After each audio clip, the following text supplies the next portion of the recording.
Welcome to தம்டெக் today friends. English learning tutorial கிளாஸில் பார்த்தீங்கன்னா இது நம்மளுடைய 4வது வீடியோ. ஸோ ஏற்கனவே போட்ட வீடியோவில் பாஸ்ட் டென்ஸை பற்றி பார்த்துருந்தோம். ஸோ இந்த வீடியோவில் நம்ம ப்ரெசன்ட் டென்ஸை பற்றி பார்க்க போகிறோம். இதில் ஆம், ஈஸ், ஏர் எப்படி யூஸ் பண்ணுறது என்பதையும் பார்க்க போகிறோம்.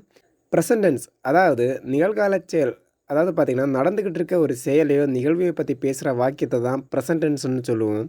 ஒரு ப்ரெசன்ட் டென்ஸ் வாக்கியத்தை பேசுகிறதுக்கு உதவக்கூடிய ஹெல்பிங் வெர்ப் என்னென்னு பார்த்தீங்கன்னா ஆம், ஈஸ், ஆர்.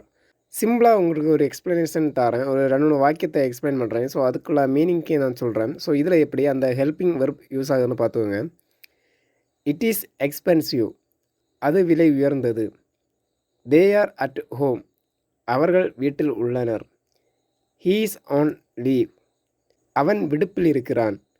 ஐ ஆம் பிஸி நவ், நான் வேலையாக இருக்கிறேன். The train is on platform 5, ரயில் 5வது மேடையில் உள்ளது. ஸோ இந்த வாக்கியத்தில் பார்த்தீங்கன்னா அந்த ஹெல்பிங் வெர்ப் எப்படி சப்போர்ட் ஆகிருக்குன்னு பார்த்துருப்பீங்க. ஸோ இந்த ஹெல்பிங் வெர்ப் எந்தெந்த வேர்ட்ஸ் கூட மிங்கிளாகி வருதுன்னு பார்த்துக்கோங்க. ஒரு ப்ரெசன்டென்ஸ் வாக்கியத்தை யூஸ் பண்ணும்போது பார்த்தீங்கன்னா ஒரு வேர்ட் கூட இந்த ஹெல்பிங் வெர்ப் கண்டிப்பாக வரும். ஸோ அதை நான் உங்களுக்கு காமிக்கிறேன்.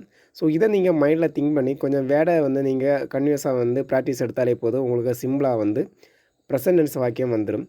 ஸோ பார்த்துக்கோங்க. I am, we are, you are, they are. அப்புறம் பார்த்திங்கன்னா ஒரு நேம் வாக்கியத்தோட ஆர் வரும். அதுக்கப்புறம் பார்த்திங்கன்னா he is, she is, it is, there is. நீங்கள் ஒரு ப்ரெசன்டென்ஸ் வாக்கியத்தை பேசும்போது பார்த்திங்கன்னா இந்த சப்போர்ட்டிங் வேர்ட்ஸ் கண்டிப்பாக வரும். ஸோ இந்த ஆம், ஆர், ஈஸ், ஸோ இந்த 3 வேர்டும் பார்த்திங்கன்னா ஸோ இந்த சப்ஜெக்ட் வேர்டு கூட தான் ஹெல்பிங் வெர்ப்பாக வரும். ஸோ இத்தனை வார்த்தைகளும் நீங்கள் அண்டர்ஸ்டாண்ட் பண்ணிட்டாலே போதும், உங்களுக்கு ஒரு ப்ரெசன்டென்ஸ் வாக்கியம் ஒருத்தர் சொல்லும்போதோ இல்லைனா உங்களுக்கு பேசும்போதோ சிம்பிளாக பார்த்தீங்கன்னா உங்களுக்கு புரிஞ்சிடும். அது மட்டும் இல்லை, நான் சொல்லி தந்த எக்ஸ்ப்ளனேஷனை வச்சு, அதாவது இந்த ஆம், ஆர், ஈஸ், ஸோ இந்த வேர்டை வச்சு ஒரு ப்ரெசன்டென்ஸ் வாக்கியத்தை நீங்களே க்ரியேட் பண்ணுங்கள். அது மட்டும் இல்லை, கொஞ்சம் எக்ஸ்ப்ளனேஷன் வேர்டை எடுத்து நீங்களே டுட்டோரியல் மாதிரி பண்ணிக்கோங்க. ஸோ உங்களுக்கு சிம்பிளாகவே பார்த்தீங்கன்னா ப்ரெசன்டென்ஸ் வாக்கியத்தை வடிவமைச்சு பேசிக்கலாம். ஓகே ஃப்ரெண்ட்ஸ், இந்த வீடியோ பிடிச்சி மறக்காமல் லைக் பண்ணுங்கள், ஷேர் பண்ணுங்கள், கமெண்ட் பண்ணுங்கள். ஸோ அது மட்டும் இல்லாமல் புதிய ஃப்ரெண்ட்ஸ் மறக்காமல் நம்ம சேனலை சப்ஸ்கிரைப் பண்ணுங்கள். நெக்ஸ்ட் வீடியோவில் நல்ல கமெண்ட் மீட் பண்ணுறேன். பாய் ஃப்ரெண்ட்ஸ், பாய்.